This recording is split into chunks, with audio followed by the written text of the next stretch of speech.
Good afternoon. Welcome to the Wilson Center. First remark is that the French will be on channel number 9 on your headsets, and English will be on channel number 10.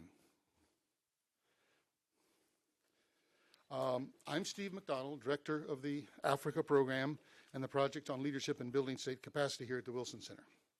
I'd like to welcome you to the Wilson Center on this beautiful, almost summer-like day here in Washington, D.C. I'm sure that many of you would rather be down looking at the cherry blossoms. So we appreciate your dedication to our cause and the subject of the afternoon, and assure you that this will be a good use of your time this afternoon. The Wilson Center was established by Congress in 1968 as the living memorial to former President Woodrow Wilson to commemorate and put into action his commitment to bring together the world of ideas and the world of policy. So those who make policy can hear the concerns and aspirations and experiences of those who both live and understand the impacts of that policy, the academics, the practitioners, the experts.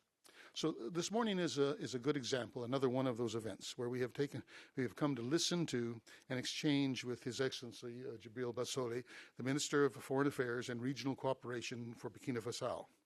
We warmly welcome the Minister, with whom I've had the pleasure of working in the past as we consulted during the Ouagadougou talks with President Kapore on the Ivory Coast. I'd also like to welcome today some ambassadors that we have here in the audience. I haven't looked at all the faces. I'm not sure if they're all here, but we're expecting, of course, Ambassador Buda from Burkina Faso. I mean, he's here with us. Ambassador, there you are, sir. Ambassador Bull from Liberia. Ambassador Moussa Kimba from the Central African Republic. Ambassador Ogouin from Republic of Benin. And Ambassador Takei from Tunisia. Also in the audience today is Ambassador Jimmy Coker, who is a former ambassador to Burkina Faso and a career foreign service officer and an old friend as well. So welcome, Jimmy. I would just like to remind you, of course, the title of our program today is Regional Stability and Security Issues in Africa, Mediation, Prevention, and Conflict Management. These are issues in which my program at the Wilson Center, my programs are very involved, having conducted over the last decade or more post-conflict peace and collaborative capacity-building trainings with high-level leadership in post-conflict countries like Burundi, Liberia, and the Democratic Republic of Congo.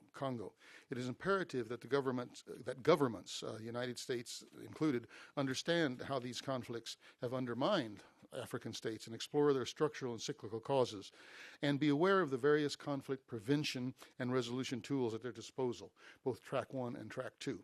So it's in that spirit that we welcome the Foreign Minister here today. To introduce him, I'm going to ask an old friend of mine, now the director of the African Center for Strategic Studies and a retired career Foreign Service Officer, Ambassador William Bellamy, better known to his friends as Ralph, to take on that pleasant responsibility. I won't review his bio with you because you have that before you, except to say that he's a seasoned diplomat who has engaged in conflict prevention and resolution for a career and is eminently qualified to kick off our program today. So, Ralph, if you will.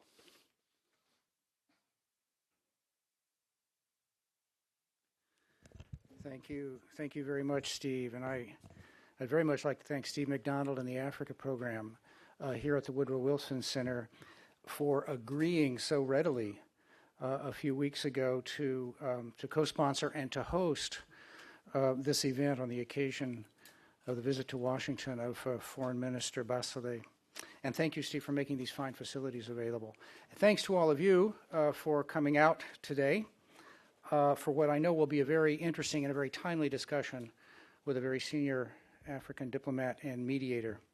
I would like to join Steve in welcoming the members of the Diplomatic Corps who are here, and also to say hello to Ambassador Jimmy Coker, who's an old friend who directs global affairs now for the Department of Health and Human Services, but as Steve said, in the course of his diplomatic career, among other postings, was ambassador to Burkina Faso from 1999 to 2002.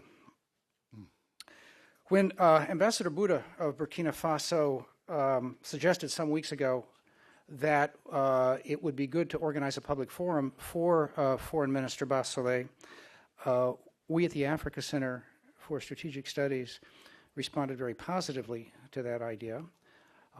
We knew, of course, of Foreign Minister Bassolé's reputation as an international mediator. It so happens, for reasons that I don't entirely understand, that we have a very active alumni chapter in Ouagadougou, and so have a bit of a history with Burkina Faso. But we were also conscious of the fact that Burkina Faso is sometimes overlooked by the United States and by other international development partners when we review, when we survey the political landscape of West Africa. And this may have something to do with the fact that Burkina Faso has mostly avoided the kinds of political and security crises that have affected so many of its West African neighbors over the past 10 or 15 years. Burkina Faso has had its own internal political challenges. It has had periodic tensions with its neighbors, but by and large, Burkina Faso has been a relative island of calm in a region sometimes torn by violent conflict. So it is perhaps a compliment, Mr. Minister, to suggest that Burkina Faso has not captured as much attention, as much worried attention, as have your neighbors. Last year, in the wake of the Arab Spring events, things changed in Burkina Faso. Student protests and street demonstrations over a range of economic and political issues briefly threatened the administration of President Compaoré. But this uprising was relatively quickly overcome through a combination of superior force, a thorough house cleaning within the military, some negotiations, and promises to address some of the legitimate grievances of the protesters. Now, a year later, West Africa is entering into what may well be a new period of turbulence and uncertainty.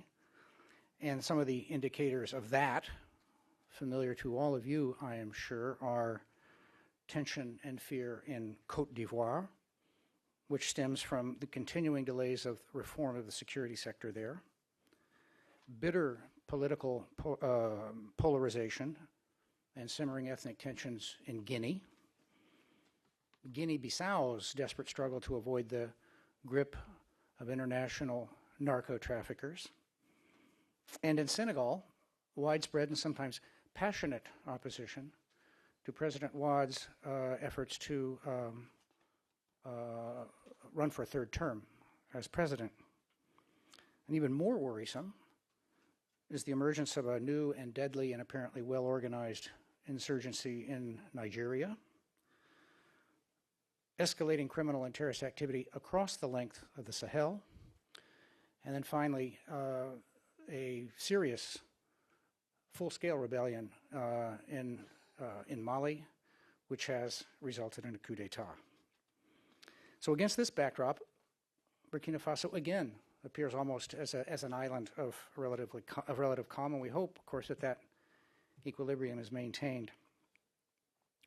2012 may well be the year of West Africa. Unfortunately, perhaps not in a wholly positive sense. What is remarkable, it seems to me, about today's turbulence and the uncertainty we are seeing is that it takes place not in the context of economic stagnation and growing poverty or hardship, as was the case when West Africa was last a major focus of international attention 10 or 15 years ago. But in fact, all of this takes place against a background of robust economic growth. I looked at some of the numbers yesterday and discovered, not surprisingly, that all of the nations I just mentioned a moment ago, taken together, were growing at about 5%, grew at about 5% over the past decade, and grew at an even faster rate collectively over the past 3 or 4 years.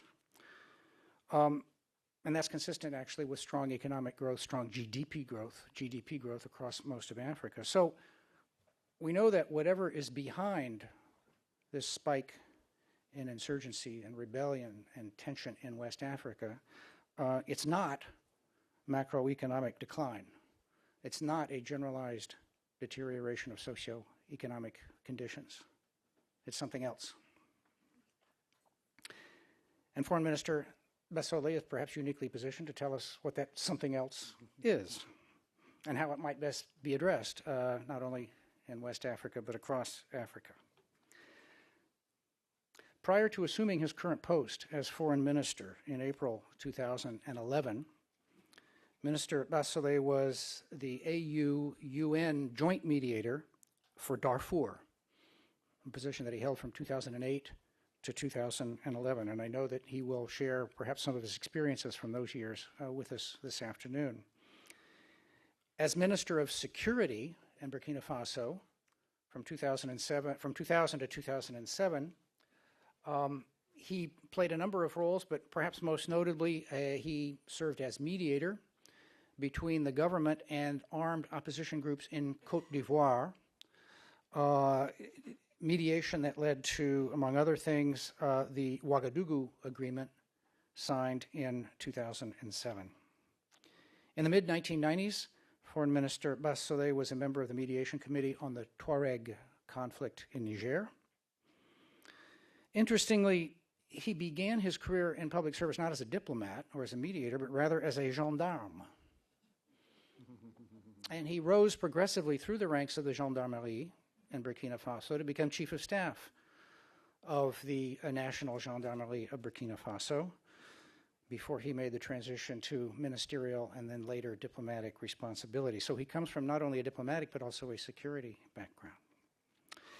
Minister Bassolé will speak about a number of issues today, touching on West Africa and the Sahel, including, I think, the current situation perhaps in Mali, and as I mentioned, perhaps on Sudan and Darfur as well. I'm sure he'll be happy to take some of your other questions in the session, in the Q&A that follows his presentation. Before closing, I'd like to thank again the Wilson Center for making this possible. It's a pleasure for the Africa Center to cooperate with the Woodrow Wilson Center, the Africa program at the Wilson Center. We have a lot of ground to cover, so I'm going to stand aside and ask you to join me in welcoming Foreign Minister Djibrill Bassolé of Burkina Faso.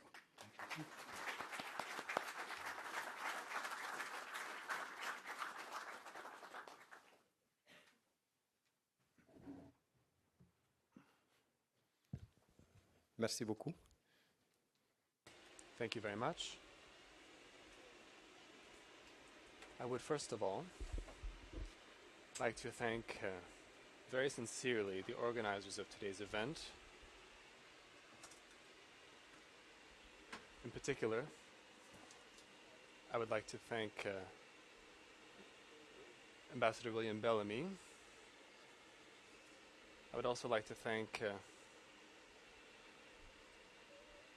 everyone who's been working for the cause of peace and stability, not only in Africa, but across the world. I would like to greet, notably, the ambassadors that are here today, notably the ambassadors of the ECOWAS countries. I'd like to thank you for supporting me in this exercise, and I would like to also greet Ambassador Cocker, an old friend of mine. He, in fact, knows Burkina Faso better than I do. We've been working together ever since I was Minister of Internal Security.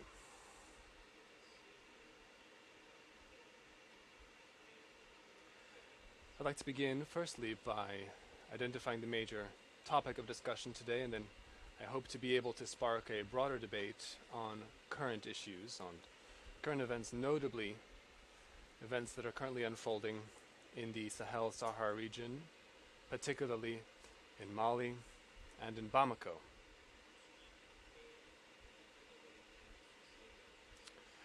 I'm very pleased to have been invited to address this topic, which is of utmost importance for Africa. It is said, generally, that peace and stability are necessary preconditions for development. However, development itself is also a contributing factor to peace and stability.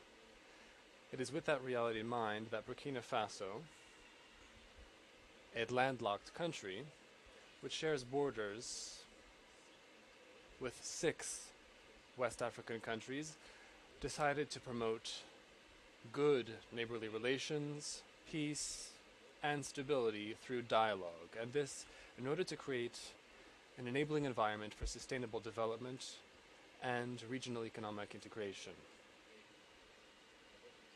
And of course, I will be giving you, I can make available a document related to the topic that we're addressing today.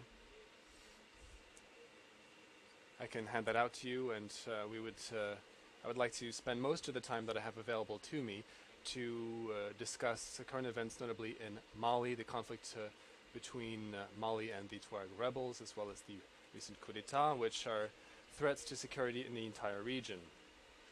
But before focusing on the situation in northern Mali, I would like to quickly review the current state of conflicts and crises in which Burkina Faso was involved as a facilitator and or mediator. In general, the conflicts that have rocked various West African states are rooted in issues of governance, democracy, struggle for power, and the various forms of competition to obtain and maintain power. There are conflicts which have rocked various African countries, and often groups which have gained power, be it through violence or through elections, their sole aspiration is to maintain power. They use power in order to maintain it, and they use various means to maintain it, ethnicity, religion, regional identity, force, etc.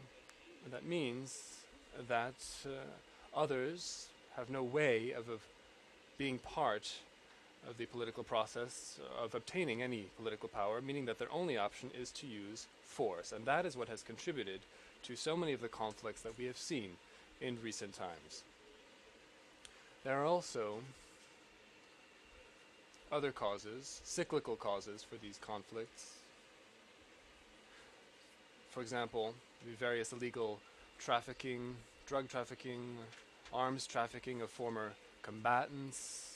This is something which has particularly emerged in the wake of the Libyan crisis. Unfortunately, as a result of the Libyan crisis, a very large quantity of arms, munitions, and vehicles have spread throughout the Sahel and Sahara region, including a large number of combatants, fighters, who were very well trained in Libya. These crises are worsened, of course, by poverty and underdevelopment. There's a lack of employment opportunities.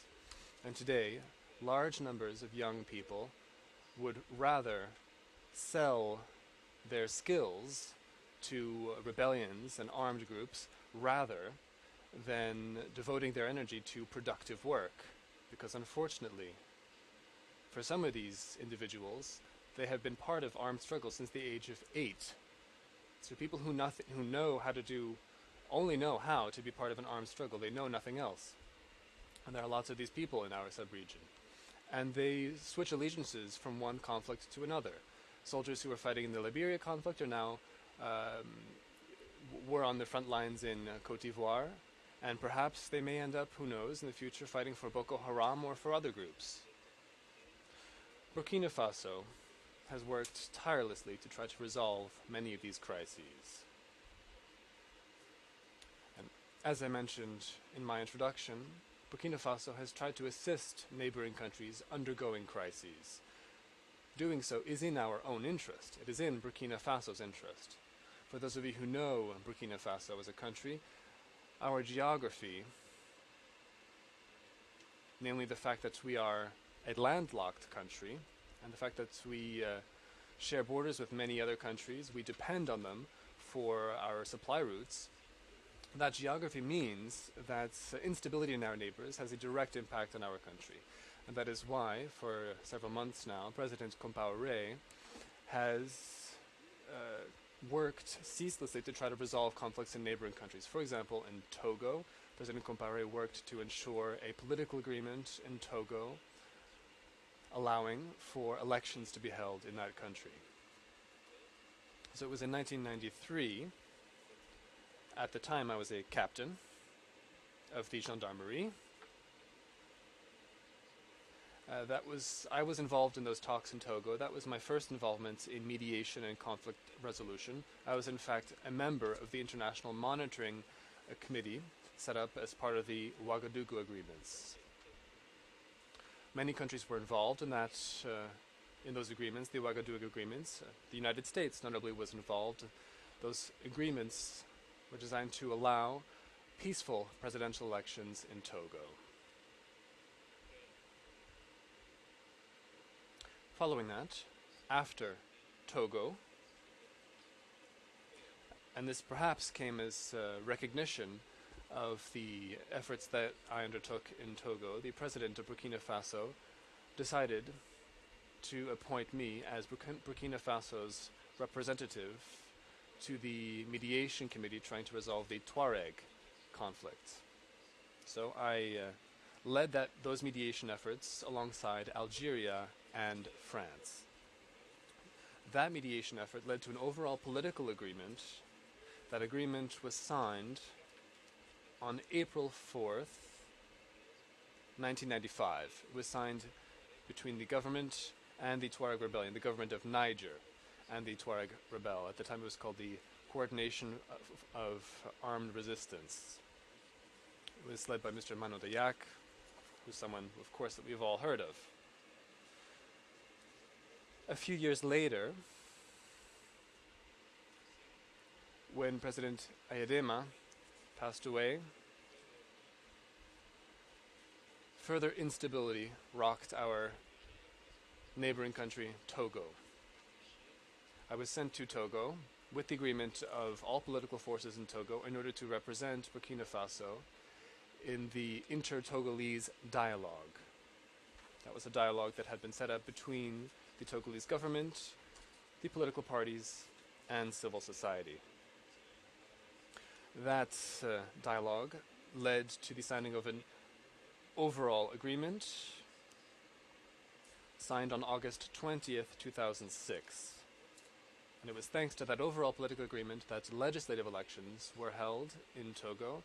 And it seems to me at this point that Togo is indeed well on its way to a lasting peace. And this is largely recognized by the fact that Togo currently sits on the UN Security Council as a non-permanent member, demonstrating the fact that the security situation in Togo has largely been brought under control. And following the Togo dialogue, it was at that point that the political forces behind then President Laurent Gbagbo in Côte d'Ivoire noted that we had been quick to try to resolve crises in other countries,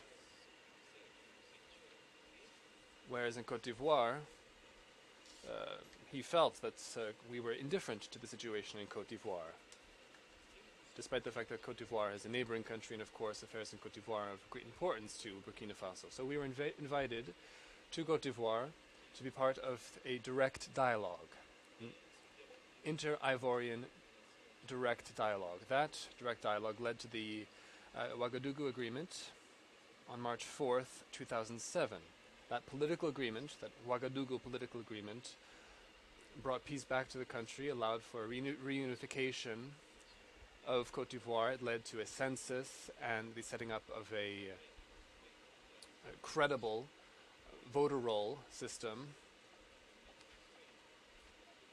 allowing everyone to be part of the political process, and it was thanks to that census and the establishment of those voter rolls that a political election was held in Côte d'Ivoire. Of course, then President Laurent Gbagbo refused to accept the results of those presidential elections, and that refusal led to that very unfortunate post-electoral crisis in Côte d'Ivoire, which cost so many lives. Fortunately, however, the international community, supported by countries in the region, took a very tough position, took a very tough line, and it was that tough position which allowed the legitimately elected President Alassane Ouattara to take office.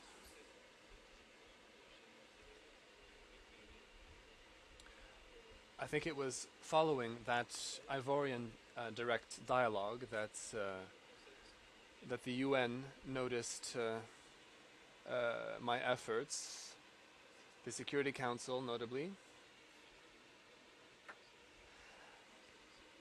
I was invited to the Security Council. The Department of Peacekeeping Operations also noted the work that I did. I was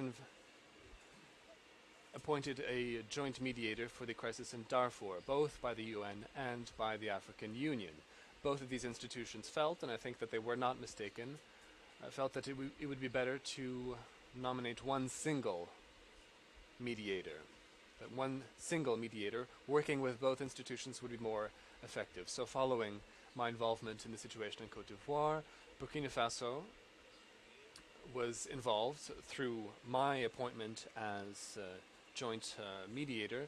Burkina Faso was involved, therefore, in resolving the crisis in Darfur. My work as a mediator in Darfur was very long and very challenging. I worked as mediator there for 3 years. Given the fact that President al-Bashir of Sudan had just been charged by the International Criminal Court for crimes against humanity, that made things very difficult. And given the atrocities that had occurred in Darfur, of course, the International Criminal Court charged President al-Bashir with war crimes. I didn't speak out specifically regarding those war crimes accusations because as mediator, my role was to remain as neutral as possible.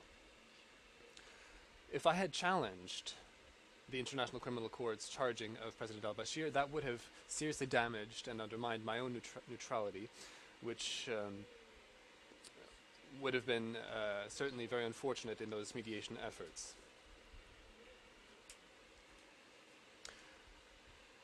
If I'd criticized President Bashir, that also would have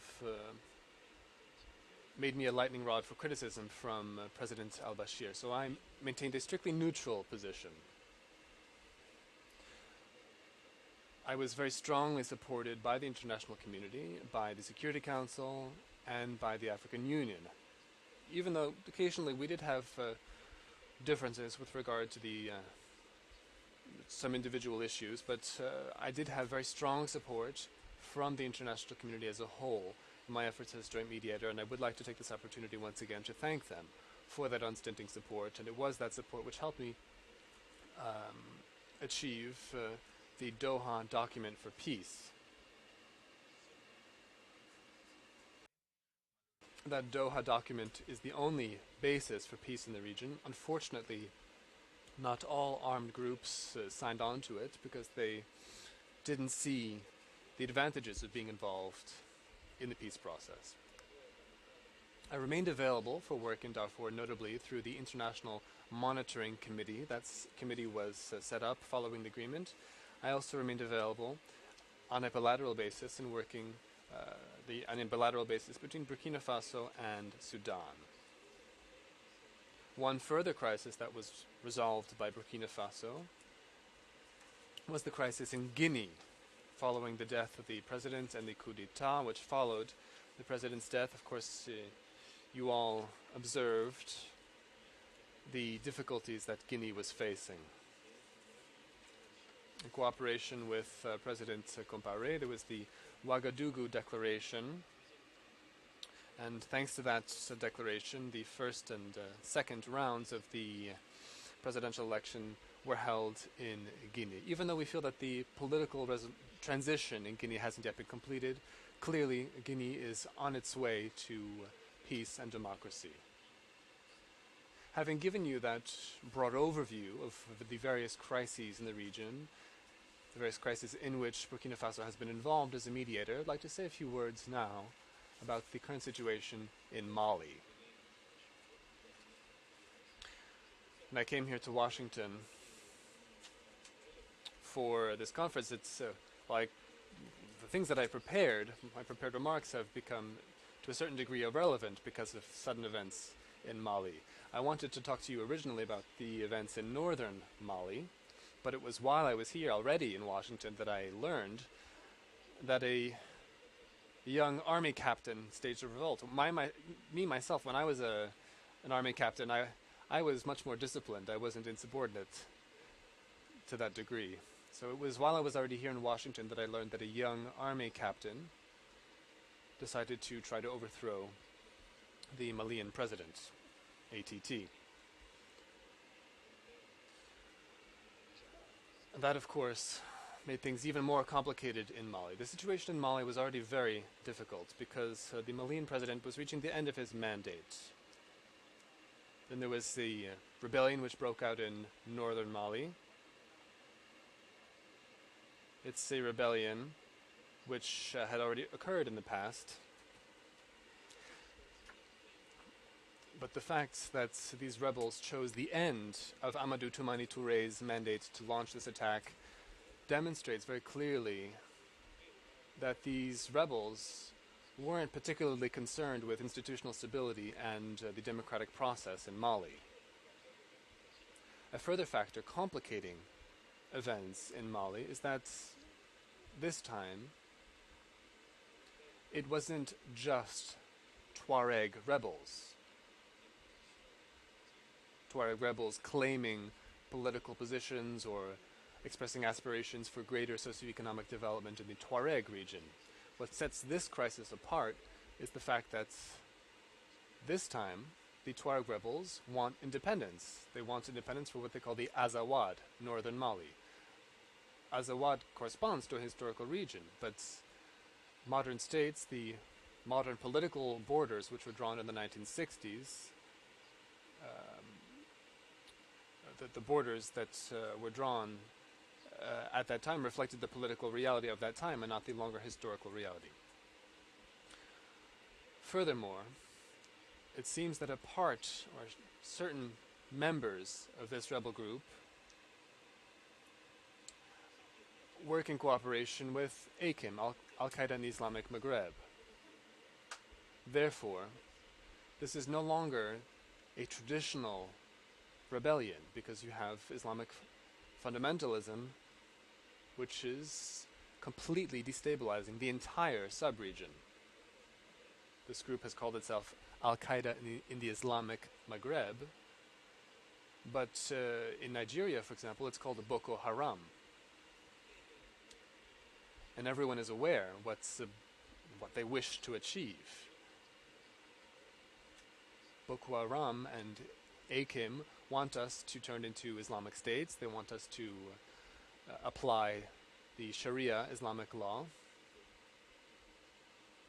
And who knows, perhaps they wish to use part or all of this region as a base of operations.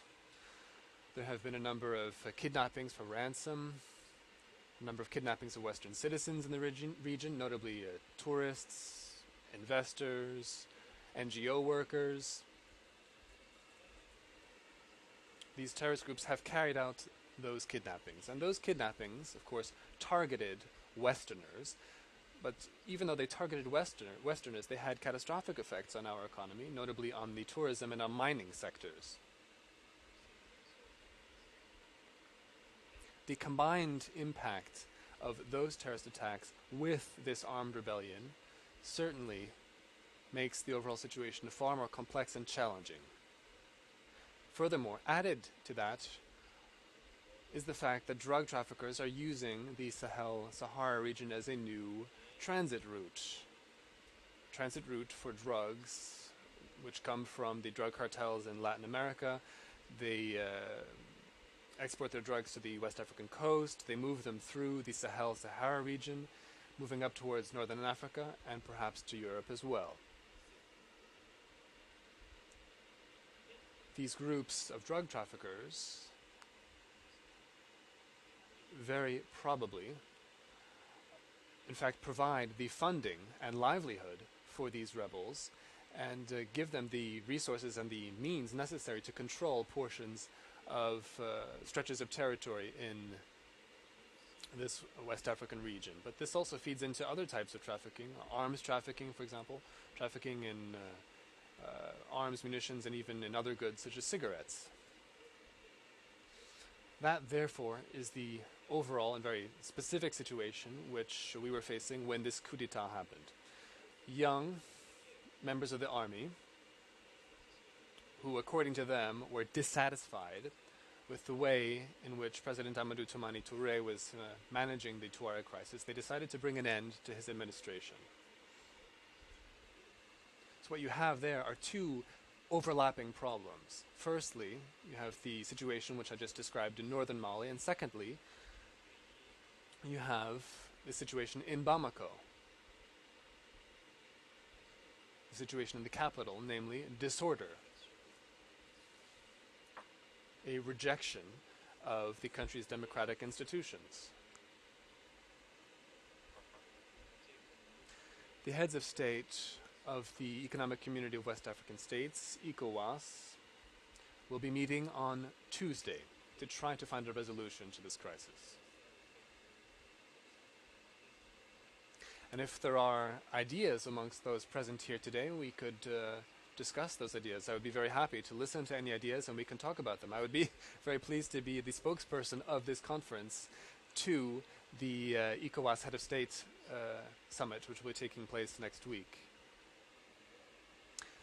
It appears to me that both sides of this coin have to be addressed at the same time. We have to restore institutional stability in Mali, and in parallel to that, we must find a solution to this recurring uprising in northern Mali. Both ends of that problem must be addressed in order to find a lasting solution, not only for Mali, but for the Sahel-Sahara region as a whole. Ladies and gentlemen, that's the main thrust of the remarks that I wished to make. It was somewhat brief, but I wanted to ensure that we would have time for questions and answers and a debate, because your contributions are also very important. Commend your availability. We all know that the weather is very fine in Washington today, and it is also the beginning of a very nice weekend. And despite all this, you come, and I really appreciate what you are doing for peace in Africa, especially our two brothers, let's say. You have been working very hard to promote and consolidate peace in West Africa. We appreciate it. Thank you very much.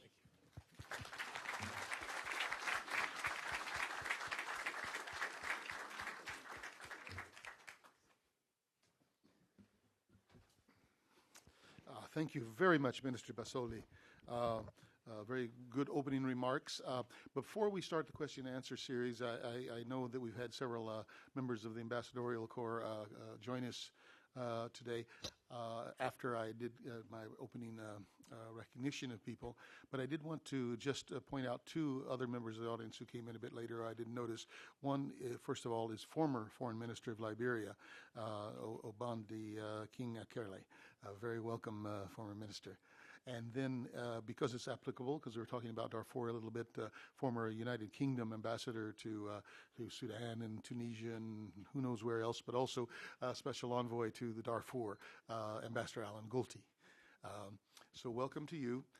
We're now going to take questions. The way we do this is I will recognize you. You wait for a microphone to be brought to you before you begin your remarks. Please introduce yourself. And I think we'll take, Mr. Minister, 3 questions at a time, maybe, and then we'll allow you to handle those, and we'll go on and ask your questions in whichever language you're most comfortable in. Okay, the first one I see is right in the middle here.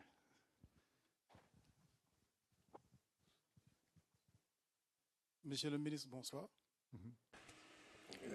Mr. Minister, we went to military academy together. I am a Senegalese colonel. I'm not going to remind you of the Birka here. Here's the question.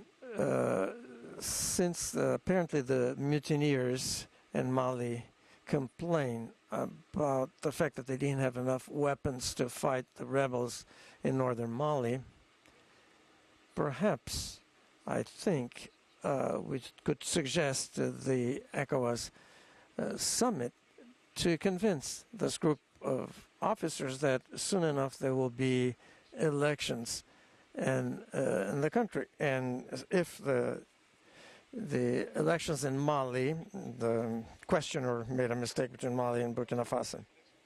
I'm traumatized by the elections in my own country, in Senegal. And I talk here under, of course, the watchful eye of my ambassador here. No, I was saying that we could tell, that the Commission should tell the Martiniers that there will be elections soon in Mali.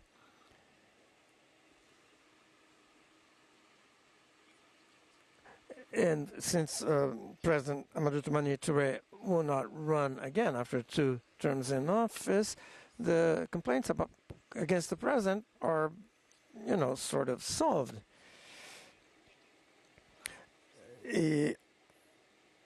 And if there's the crisis has not been worse with all the fighters who came from Libya, it means that he has controlled it pretty much. But now there'll be a transition, it'll be gone, and perhaps the Commission or ECOWAS could convince these people to wait, and then the new elected president would deal first and above all with the weapons and the armament that will be given to the military to fight the Tuareg.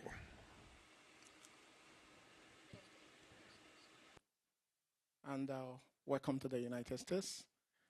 I want to also thank, before I ask my question, my name is Dr. Azuka Anyam. I'm the president of the African and Caribbean Business Council in Philadelphia. And I'm also the chairman of Mayor's Commission on International Business Affairs in Trenton. I want to thank Bill Bellamy for a very exciting introduction, especially giving an overview, very interesting overview of African conflict, and also in calling the government of Burkina Faso to do more of what we are doing here today, and trying to expose the extraordinary achievement of your country, especially in mediation in Africa. That is not very known here in the US. And I want to also thank Woodrow Wilson Center for actually accepting to host this important event this afternoon. My question, Your Excellency, is what is your common experiences, especially in resolving conflict in sub-Saharan Africa? What is the common challenge? Because that job is not very easy. Thank you very much. The answer to that question might take us all day, but we will try one more right there. Connie. Thank you, Connie.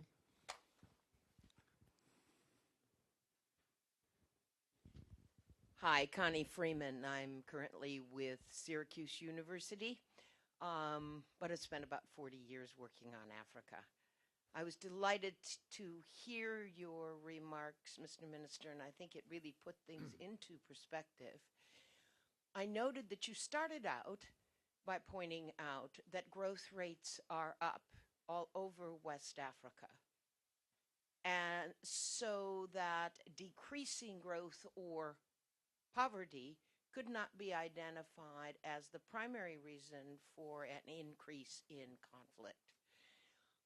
There's lots of debate about whether abject poverty breeds more conflict than a middle class that is getting restive. But I think the difference in wealth distribution is certainly one of the factors that can come out in a situation like this. My specific question is, as a very experienced mediator, can you think of ways to integrate measures to help to ameliorate income distribution inequalities into negotiations for settling some of these conflicts? Or is that just going too far? It's a root cause, but is there a way to put it into the negotiations and the mediation to solve conflicts? Thank you. Okay, Mr. Minister, I think that gives you an awful lot to deal with. Or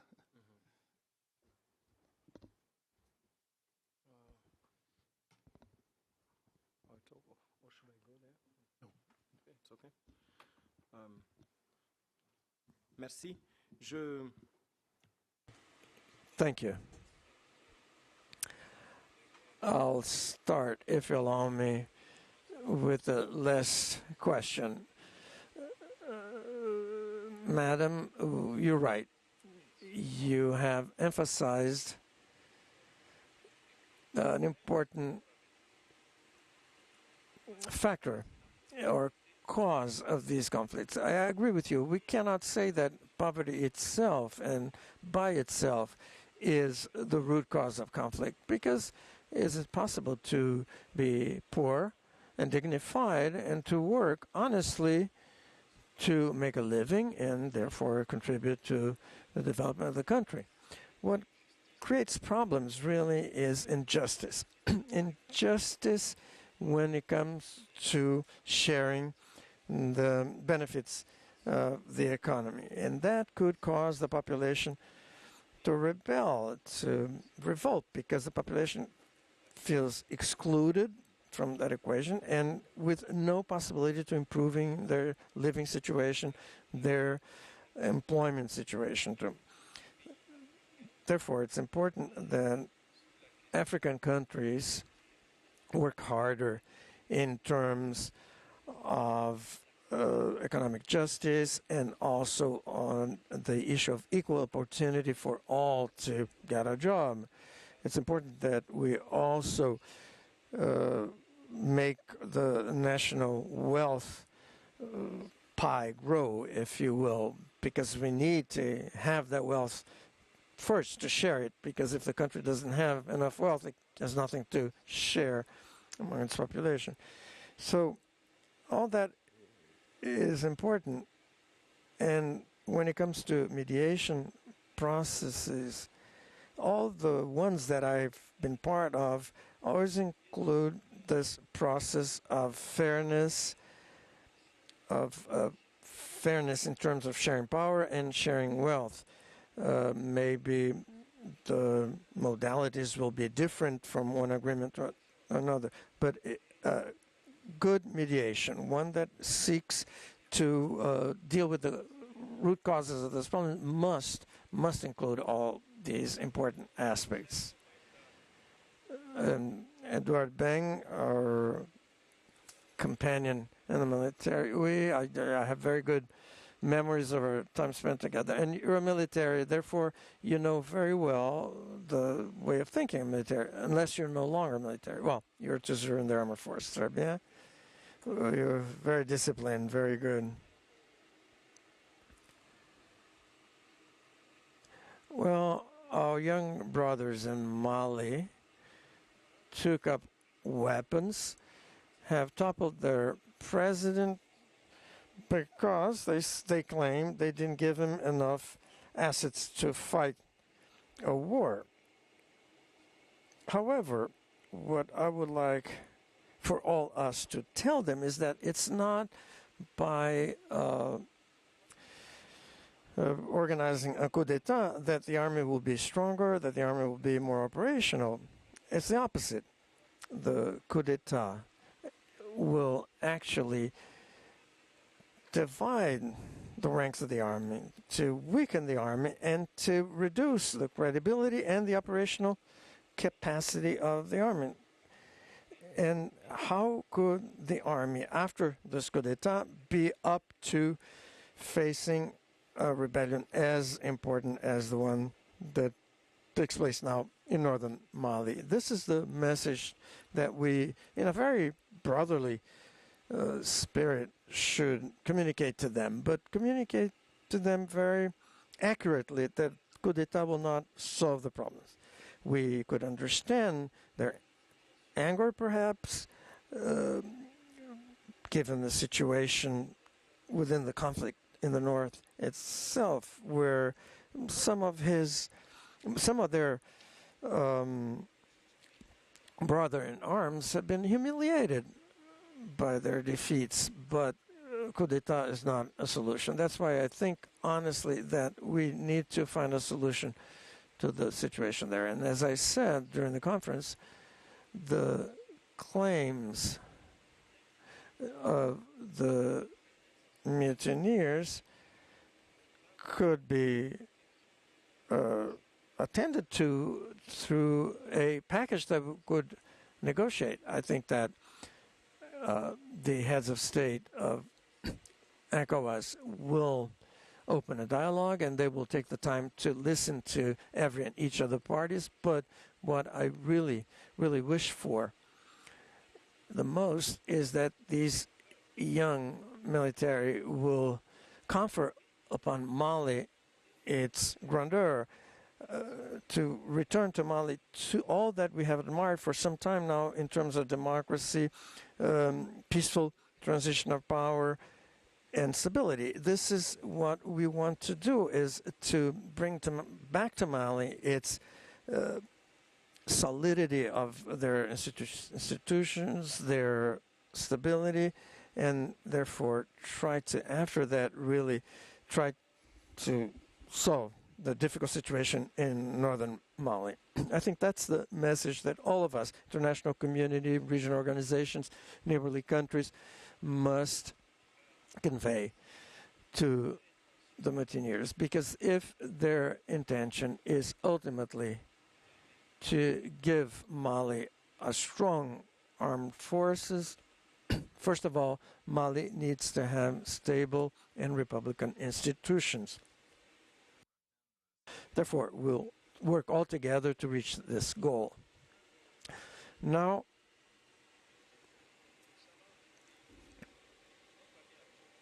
our friend is right when he says that we are perhaps thinking about a lot of things at the same time, but I think that the issues, the most important issues, are those that deal with the deepest problems in Africa.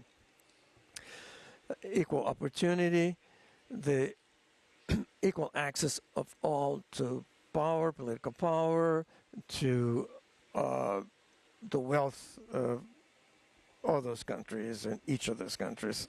Usually in Africa, we think that the only way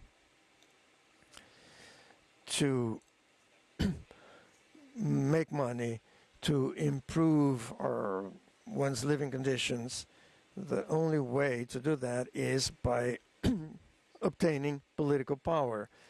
This is not really true necessarily, but this is what we think in general. So political power then becomes something very crucial, very important, which will really guide how other people live. So it's easy to understand that power is an important stake for people, because political power then becomes a matter of life or death. And that is the reason why the struggle for power is so ferocious, usually. All the struggles that we have known in West Africa, the hardest, the bloodiest struggles, like what happened in Côte d'Ivoire, our brotherly country, those are struggles for conquering political power. The latest was the crisis in Côte d'Ivoire after the election, which cost 3,000 lives. But why 3,000 lives? Because the former president who lost the elections wanted at any price to keep political power, to keep in power, and to enjoy the advantages of being in power. That cost 3,000 lives in 3 months. I say that to emphasize the fact that we need to insist on democratic governance and good economic governance. We must all work towards those goals. Mediation is great, okay, but prevention implies in having justice, equanimity, and economic justice in all these countries. And once we get there, we will have really won this big challenge. But I think that by that time we'll be in retirement. Thank you very much. In the room, we do have an overflow room because we had so many persons who wanted to participate today. So we've allowed them to send some questions in. So this next round of questions will be from our overflow room. And the first one comes from Ross Inyanda Edwards, who's the liaison officer for UNIACL, and he sends you his greetings of the parent body of UNIA. But he asked you, what future role do you see for the diaspora to play in African affairs? And then we've got a question, very interesting. What is being done in Burkina Faso itself to sustain the peace, to keep a stable democracy alive? Then finally, the question, and I'm interpolating a little bit here, and I think you answered this partly in your opening remarks, but in the case of Mali, what efforts were taken in the past towards solving the problems with the Tuareg before they became influenced and supplied by the Libyans and drug traffickers and others who might be helping to instigate this rebellion, at least to supply arms to it? And then before you start your response, Mr. Minister, I'm going to actually hand something to Ambassador Buda, because this is about procedures in your embassy that are most appropriately handled by you and not by the minister. Thank you. Okay, sir. Bien, alors, oui, c'est des questions très intéressantes. Well, these are very interesting questions with regard to the role that the diaspora can play in these situations. I do, on a personal note, have great respect and great admiration for what the African diaspora does. Because these young Africans who have left their continent seeking skills outside of their home continent, seeking training, seeking better paying jobs. These young Africans have acquired a great deal, a wealth of experience. And most of the members of this diaspora have one goal and one goal only. They want to be able to recreate that in their home countries. They want to be able to recreate the necessary conditions of peace and stability, those conditions that they have been able to benefit from in Europe and the United States. Their ultimate goal, their dream indeed, is to be able to create that kind of stable environment, the kind of environment which allows for peace. How can they do that, however? Many members of the diaspora are deeply upset and even distraught when they see what's happening in their home countries, and they follow events in their home countries in the media and on the internet. Life as such is already challenging. We have a difficult geographical environment. Africa has the world's highest levels of poverty. Our parents die of illnesses which have been eradicated elsewhere in the world. But above and on top of all of that, we have crises, conflicts, and wars, which seriously undermine stability and compromise development. The diaspora does have a role to play. I do believe that the diaspora can influence the political situation in their home countries. And I think that the diaspora, in fact, can serve as a springboard for a certain vision of Africa, which can certainly serve to influence behavior in their home countries, resulting in greater consideration for human rights, justice, and development. With regard to the specific case of Burkina Faso, you are right. Over the past 20 years, Burkina Faso has indeed devoted great energy to manage and resolve crises in neighboring countries. Not just neighboring countries, but elsewhere in Africa as well. Of course, Burkina Faso must also ensure that it does not become unstable itself.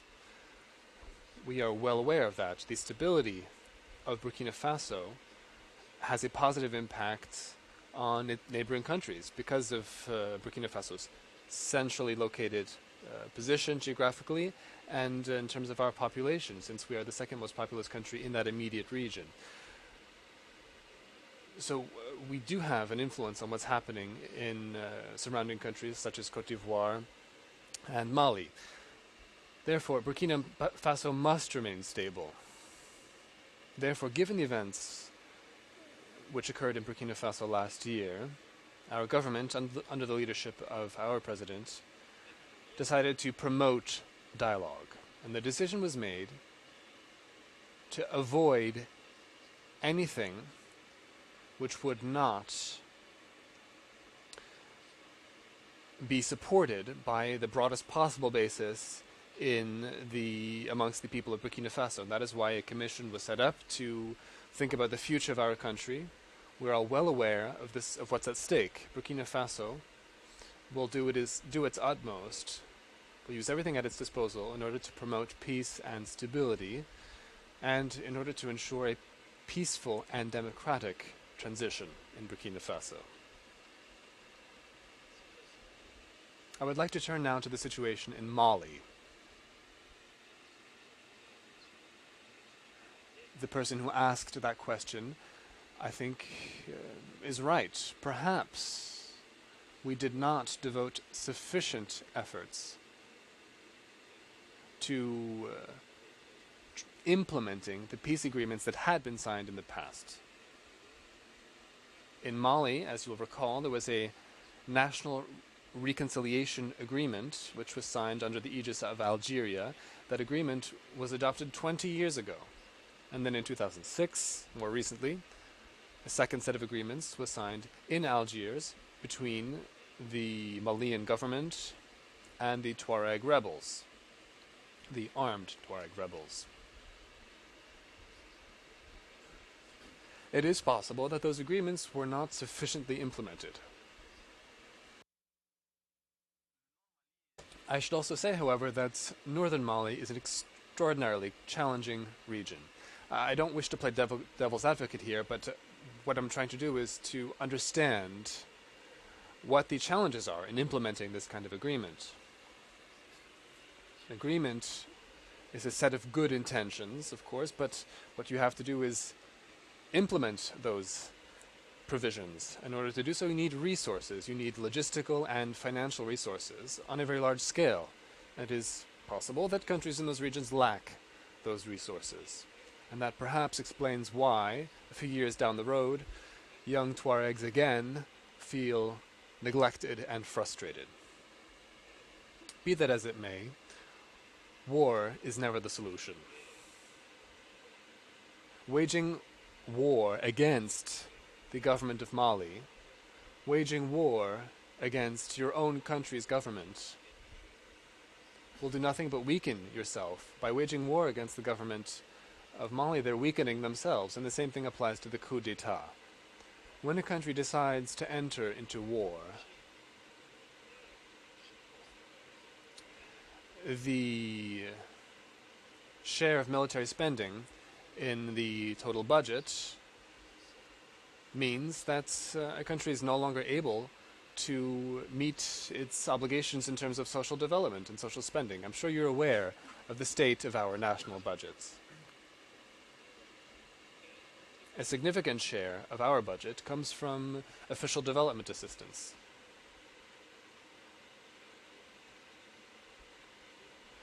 Our own resources should be spent on development rather than on acquiring military equipment and in recruiting and training troops.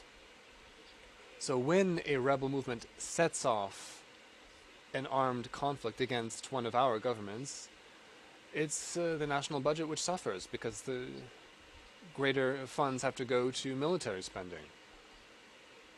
And since national governments have to devote greater resources to military spending, military equipment and associated military spending is usually of a colossal nature. It is extraordinarily expensive. It's the country as a whole that suffers. Therefore, it's better to be involved in a constructive dialogue which will allow our countries to face these challenges with the help of development partners and with the technical support and other support that is necessary in order to achieve development. I think all the way at the back, yeah, we'll mix it up a little bit. Okay, okay. Merci beaucoup. Mon nom c'est. Thank you very much. I'm Mr. Diallo. I'm the president of Wato Tibet. I have a question regarding Côte d'Ivoire. You've said that revolts and rebellions are not a good thing. But I'd like to refer to your remarks in asking the following questions. If rebellions are not a good thing, why is it that in 2002, Burkina Faso sheltered rebels?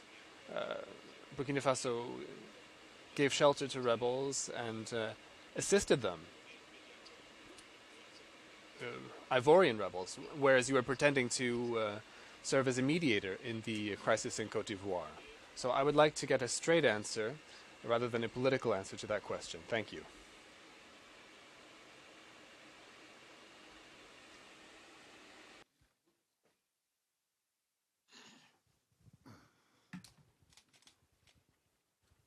Bonjour, Monsieur le Ministre. Good afternoon, Minister. I'd like to introduce myself once again. I'm Stanislav Kembe. I'm the ambassador of the Central African Republic here in Washington. You came to visit us here as an African brother. You've been talking to us about our brothers in Western Africa. But I know that you have also undertaken efforts in Central Africa. I would indeed like to bring you back in time a little bit and to look back at the time that you spent as joint mediator for Darfur. You know better than anyone the explosive situation in the Darfur region. And Darfur runs the risk of destabilizing all of Central Africa. You worked directly in resolving a number of problems that involved both Darfur and the Central African Republic. Nevertheless, for some time now, rebels, foreign rebels, these are rebels who are not from the Central African Republic, rebels not from Uganda, not Kony's armed forces, but rebels from Chad, who have taken refuge, who have found military refuge within the Central African Republic. These Chadian rebel groups claim to be defending certain ethnic groups, notably the Peul ethnic group, and they call on the solidarity of all Peul peoples in Africa, those in Guinea, those in Azawad. Aren't you of the view that when dealing, or rather when trying to obtain resolution to these identity-based movements, notably that in Azawad, you have to take into account connections between the ethnic claims being made in Azawad, draw a connection between that and other ethnic claims being made in other countries in Africa, notably the Central African Republic. Questions. I'm going to ask for at least two more. The hands that I've seen most, right in the back, all the way in the back. Yes. Thank you very much, Mr. Minister. I'm Ed Barber from Good Works International, Auntie Young's consulting firm. Those were very enlightening remarks. I wanted to go back to one that you mentioned, something you mentioned in your prepared remarks, where you seemed to say that Boko Haram and Al-Qaeda in the Islamic Maghreb are the same organization. My information, which I grant is several months old, and I'm no expert here, was that although they both apply terrorist methods, and there was a lot of fear that they might make common cause, that at least until recently they were not collaborating. So I'd appreciate any additional enlightenment you might provide us on this point. Thank you. Okay, and Derek, the final question from the floor is right here in the second row, please. keep on coming down and right over here. Foreign Minister. Mm-hmm. Up. Bond. Olubanki King Akirele, former Foreign Minister of Liberia. Je suis Commend this presentation, and in particular, Mr. Minister, the presentation on the role of Burkina Faso in terms of the mediation that has taken place. I'd like also to point out that we take the case of Guinea, the fact that the mediation was taking place against the background and the context of the establishment of the ICG Guinea, International Contact Group Guinea. I'm mentioning this to bring to your attention that this phenomena that has taken place in recent times in West Africa has proved extremely important in terms of reinforcing the mediation of our various heads of states. I had the pleasure of representing the President of Liberia as head of the Mana River Union in those various consultations at which Burkina Faso was there also. What is particularly important here is that in terms of trying to get what you call a soft landing on the Guinea crisis, you had participating all the opposition groups within the context of the international contact groups, the AU, ECOWAS, and the UN together. Where I'm headed here is that we had about 13 or 14 of those consultations, which was important in keeping on an even keel in order to arrive at basically a positive outcome on the Guinean situation. Especially important for us in Liberia, Sierra Leone, we, the neighboring countries, the impact, therefore, of what happens to the neighboring countries in terms of a very fragile situation.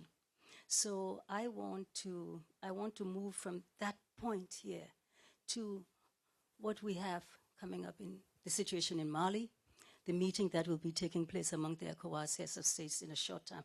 I'm sure, as usual, the foreign ministers will be meeting to brief the heads of states and give some ideas. What I want to put on the table here is that in the same way that we had the ICG consistently meeting on the Guinea crisis to help the situation, we have to grab the bull by the horn right now on this Mali situation.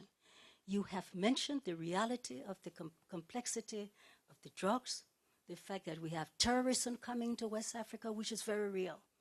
I think we have an opportunity here with this Mali situation to establish a similar search group, even if it's us primarily in terms of the ECOWAS and the AU, and try to grapple these various complex issues. At the same time, given your explanation that the reason they've given for why they had that coup d'etat is really not solving that, I think that we have to get the military for consultations with the ECOWAS foreign ministers, and then subsequently with the heads of states in the same way. X number of years ago, you will recall, just before the Niger crisis, we were at the ECOWAS meeting in Abuja. There was this discussion, the heads of states, the opposition of Niger was there. There was effort to try to prevent the situation that took place in Niger. 2 days later, right there, while we're at Abuja, it happened. So what I'm really saying is the preventive aspect is critical. Did we not? We should have seen what happened in Mali happen. The preventive aspect is very critical. We have the preventive component at the ECOWAS, and I think we should grab that now and try to move on this. So we have to sit down with the military there and let them know that this is not acceptable. It's not acceptable. It's taking us back 40 years. It is not acceptable. I am personally so ashamed about what happened in Mali the other day. Atete, he was the head of AU just the other day. We know Atete's background. We know what Atete did for Central African Republic X number of years ago. We should, all of us, as Africans, and as African foreign ministers and whatnot, be ashamed of what just happened. And we shouldn't just let's sit down and let it happen. Let's do something about it. Thank you very much. That's a real call to arms. Thank you, Minister. And actually, I had one other question to read from our overflow room from Ambassador Maman Sadiku of Niger, who had sent a question. But it's very similar, and is it possible to envisage a new ECOMOG to fight the extra-regional forces in ECOWAS countries, an ECOMOG? So you might sort of incorporate that because it's still the military link. Okay, sir. Okay. Merci beaucoup. Thank you very much.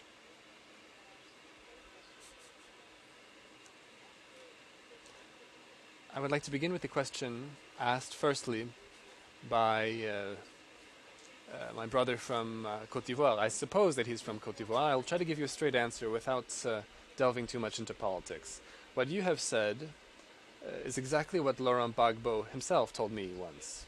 He said to me, "Listen, Mr. Bassolé, I've decided to call the head of the rebels himself to have a direct dialogue." Who was the head of the rebels? The head of the rebels, that was me.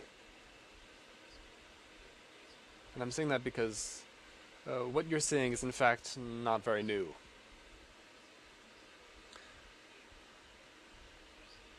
Burkina Faso was the subject of many accusations in the crisis in Côte d'Ivoire. We were accused not only of serving as a rear base for the rebels, but we were accused of arming the rebels. At that time, we had very clearly established contact with the Ivorian authorities, and at the time I was Interior Minister. I was in charge of internal security in Burkina Faso, so I'm well placed. I'm very well aware of these issues. There were young members of the armed forces who exiled themselves to Burkina Faso. They were fleeing repression in the wake of a certain number of events in Côte d'Ivoire. And in fact, I attended a meeting with the late Minister Ouagadougou. So for 4 hours, we spoke in detail about this specific situation. And the purpose of our meeting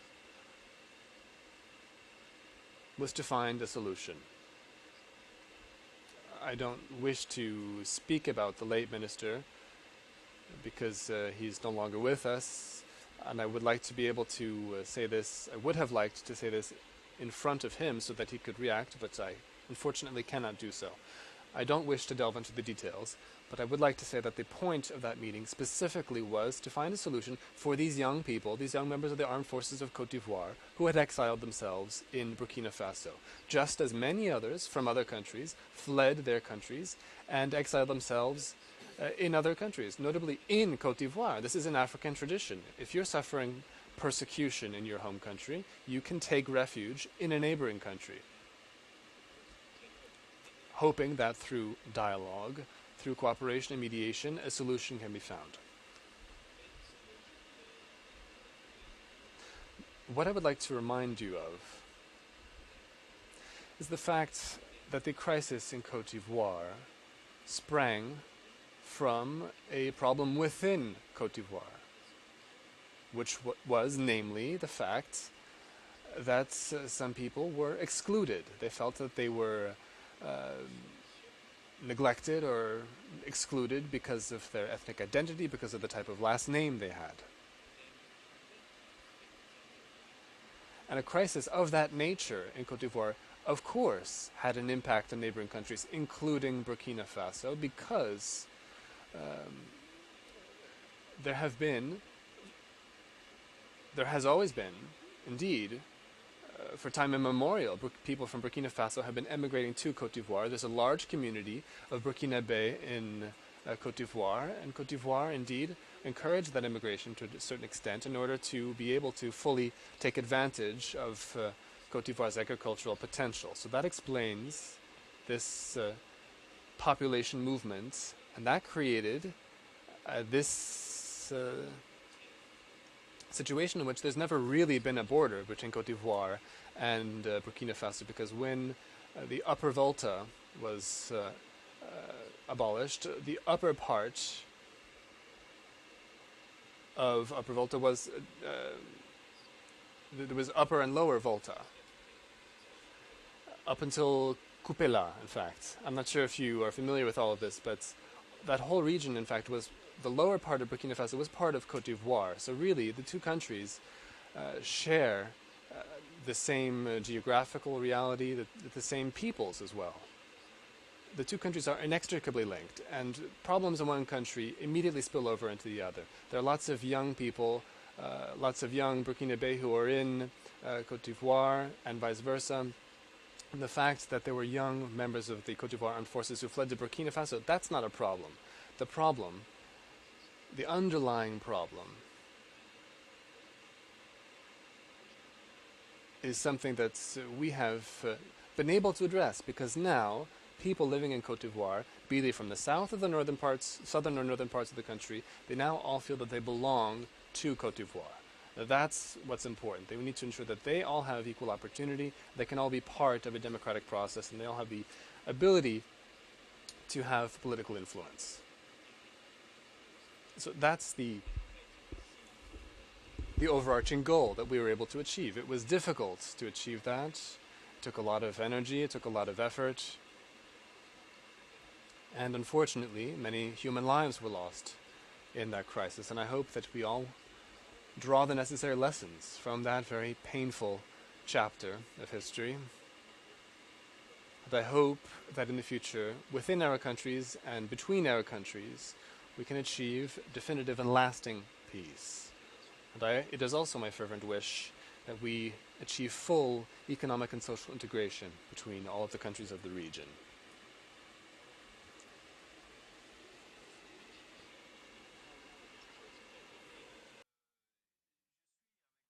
Now, dear friend, I understand what you're saying, and I too am following these very unfortunate events as they are currently unfolding in Mali and elsewhere on the continent. And indeed, these ethnic claims, this ethnically based movements are problematic. I'm not necessarily perhaps as up to date on the situation as you are, although I do monitor this situation. We all are Africans, after all. We need to ensure that this type of ethnic exploitation be avoided. We know what the consequences of that kind of ethnic exploitation are, because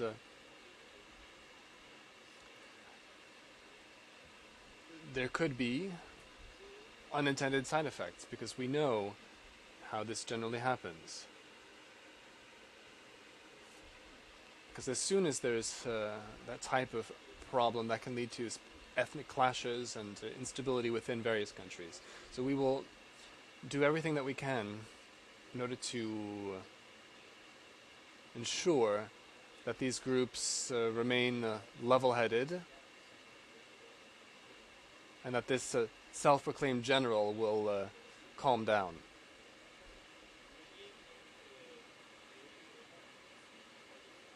Moving on now to the question regarding the links between these different Islamist movements.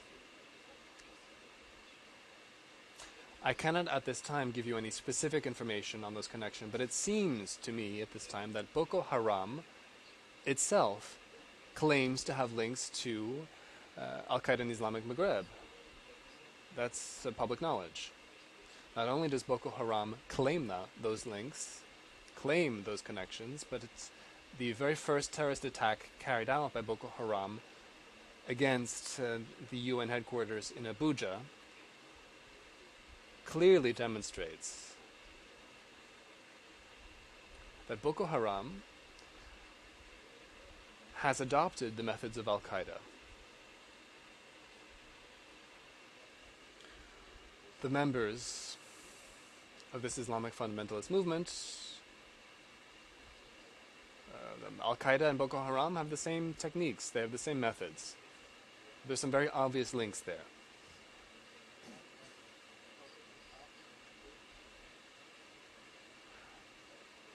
We heard recently, unfortunately this cannot be currently confirmed, but we've heard that some of the West African fighters who are fighting for Boko Haram also fight for AKIM and also support the Tuareg wing of AKIM, or the Tuareg rebels who work closely with AKIM in order to support their territorial claims. To summarize, there's a group of fighters in this region. They come from all kinds of different countries. I don't want to cite any specific nationalities because I don't want to make any country feel ill at ease. I can tell you right now that some of them are from Burkina Faso. All of these fighters are assisting each other in these various theaters, in these various areas of conflict.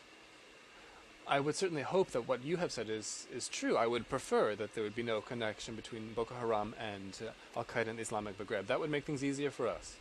Unfortunately, we have seen some informations showing that there are indeed links between Boko Haram and AKIM, and that to a large extent these organizations are one and the same. Regarding the question on the International Contact Group, I would like to thank my former colleague. I recall that we were both foreign ministers at the same time for a brief period, and we had prepared some meetings together. I would like to recall that the International Contact Group that was set up for Guinea, as well as other international contact groups, because for other conflicts in the region, such as Guinea-Bissau, there are contact groups. There was also a contact group for Darfur, indeed.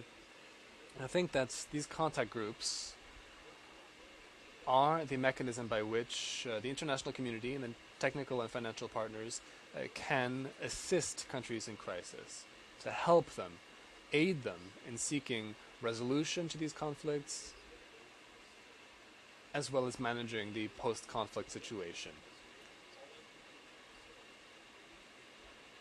In Burkina Faso's experience, this contact group on Guinea was extraordinarily useful. For Côte d'Ivoire, we in fact set up a similar system. We had monthly meetings held in Ouagadougou in order to monitor the implementation of agreements. And I fully agree with the suggestion that indeed we should pay closer attention to this group of friends, because ultimately this international contact group is a group of friends of a country. And this group of friends, through their influence, through their power, and through the ties and bonds of friendship and influence that they have with government and opposition in these various countries, can help these countries resolve these crises. I therefore duly note your suggestion, and it would be lovely indeed if you could attend the meeting of foreign ministers, the ECOWAS foreign ministers meeting, but I will certainly make that suggestion in the meeting. We are doing our utmost to try to stabilize the situation in Mali, because chaos in Mali means chaos everywhere in the Sahel and the Sahara, and that opens a Pandora's box of insecurity and instability in the region as a whole. Mali covers a surface area of more than 1 million square kilometers. It's a vast country. If Mali is left to itself, rudderless, devoid of leadership, that will be very dangerous for the countries in the region. And that is why the utmost priority, not just for me, but for all of you here at this event today, since we all share these goals, our priority is to help Mali achieve stability. We need to ensure that Mali can move towards democratic elections, that it returns to institutional stability. We need to convince these young members of the military to put an end to their rebellion. And clearly, what we need to resolve this major crisis is international solidarity. And I'm counting on all necessary channels, the channels of communication, the various networks which are necessary in order to ensure that we can provide the necessary assistance to the Sahel-Sahara region. We will. Merci beaucoup. Merci. Avant de conclure. The definition of a very good event is when your audience wants more. So we have more questions here. We have many more hands that I didn't respond to. And as you see, not a person has left the room on this very sunny day. So that's a very good sign. But we do have to bring it to a close. I'm sorry for that. Audience, this has been webcast live, so it's been seen by many of your friends and colleagues as well, but it will also be archived on our website. So you can access it and find a copy of it there if you want to see it or recommend it to anyone. So be sure to do that. As we close, I would like to thank my staff, Mamhadi Diouf, Derek Langford, and Ali Lyons. I would like to thank, as I did not to begin with, Ambassador Bellamy and his staff at the Africa Center for Strategic Studies for actually bringing this proposal to us to have the foreign minister here and working so closely with us on bringing it about. So thank you very much, Ambassador Bellamy. And then finally, all of you join me in thanking the minister for a wonderful, open, and frank presentation.